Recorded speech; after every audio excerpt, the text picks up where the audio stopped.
A patrulla fiscal e de fronteiras da Garda Civil de Noia fíxose con preto de 500 dispositivos electrónicos nun establecemento comercial da localidade.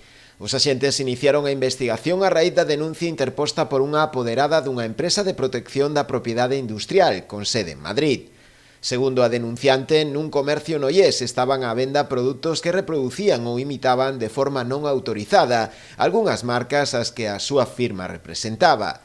Acompañados por un perito da empresa, os axentes do Instituto Armado realizaron unha inspección no establecemento denunciado, atopando no seu interior os dispositivos electrónicos, imitacións de marcas con gran prestixio no mercado, valoradas nuns 16.000 euros.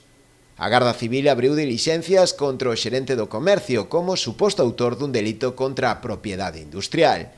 O caso foi posto xa a disposición do xulgado de instrución número 2 de Noia.